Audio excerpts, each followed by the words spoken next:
Assalamualaikum warahmatullahi wabarakatuh. Nama saya Frida Seprana Nintias, NIM 205231047 dari kelas PBS 2B.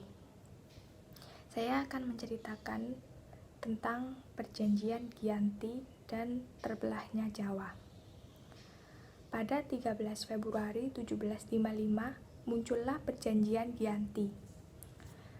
Perjanjian Giyanti adalah kesepakatan segitiga politik antara Pakubuwana III, Mangkubumi, dan Perusahaan Dagang Belanda Hindia atau VOC.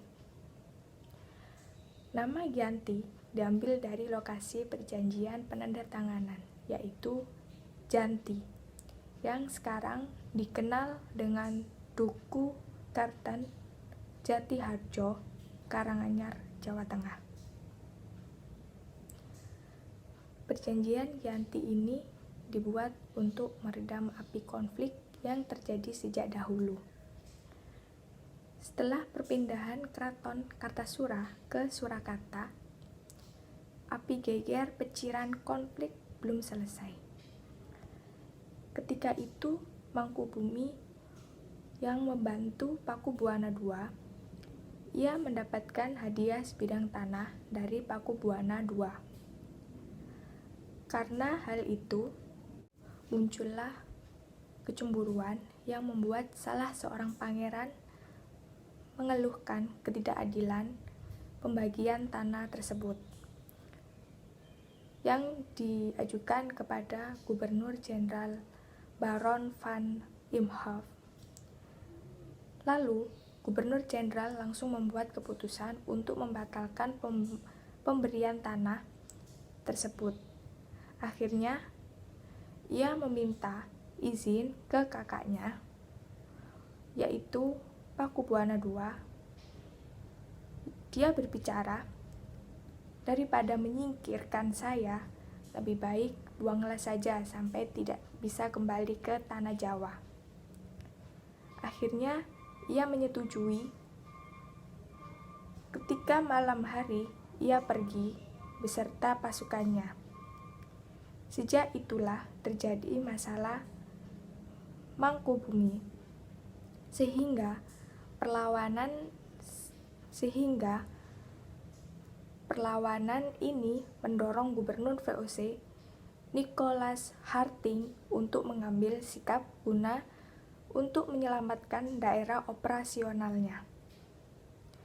Secara tertutup, Nicholas Harting setelah beberapa kali akhirnya Harting bersepakat dengan Pangeran Mangkubumi yang akan menjadi penguasa di tanah Jawa.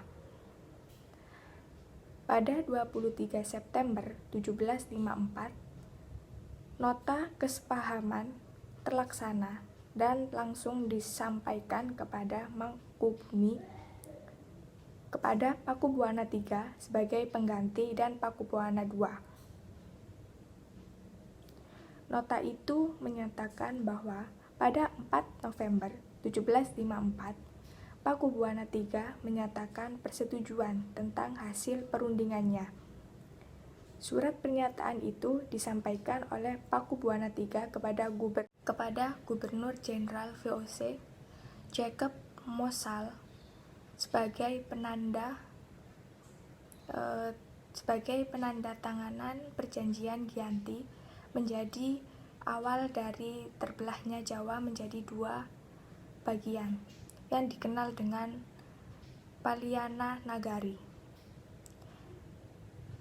Paliana Nagari ini menjadi mula tahta Mangkubumi di Yogyakarta sebagai Sri Sultan Hamengkubuwono I dengan gelar Senopati ing Ngalogo Sayyidin Panotogomo Khalifatullah sejak ditandatangani pada 13 Februari 1755. Setelah itu, pada tanggal 15 Februari 1777, dilanjutkan pembagian atribut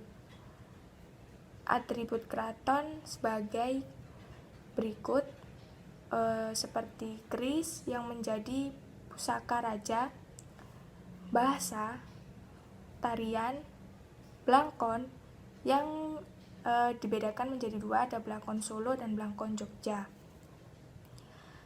Karena pembagian wilayah itu berdampak pada kebiasaan masyarakat, seperti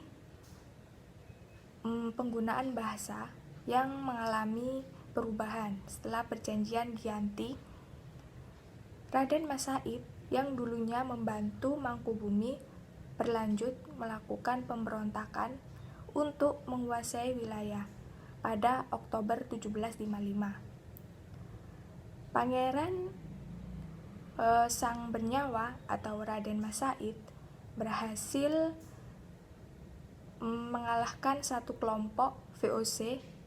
Kemudian pada Februari 1756 ia juga hampir membakar keraton yang baru didirikan di Yogyakarta.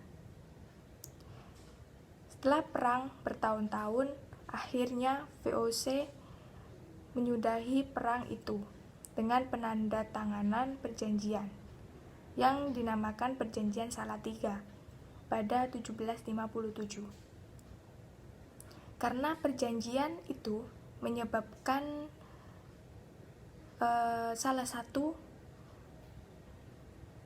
tanah Jawa terbagi lagi. Pada perjanjian ini sudah disepakati bahwa Raden Mas Said mendapat wilayah Kasunan dan Surakarta dengan wilayah kekuasaan yang dikenal dengan Kadipaten Mangkunegaran. Lalu Pangeran Sang Bernyawa mendapat gelar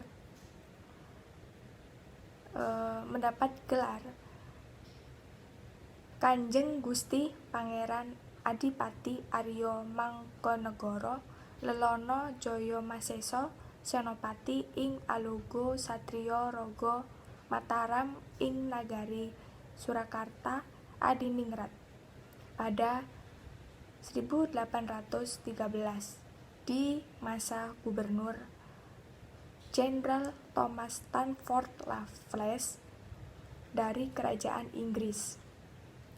Kesultanan Yogyakarta terbelah dengan lahirnya Pakualaman.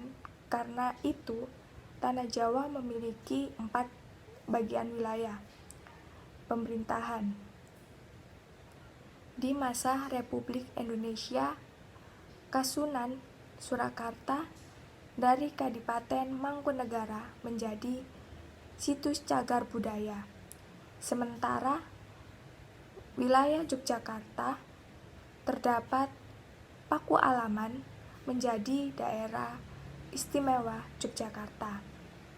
Sekian cerita dari saya. Wassalamualaikum warahmatullahi wabarakatuh.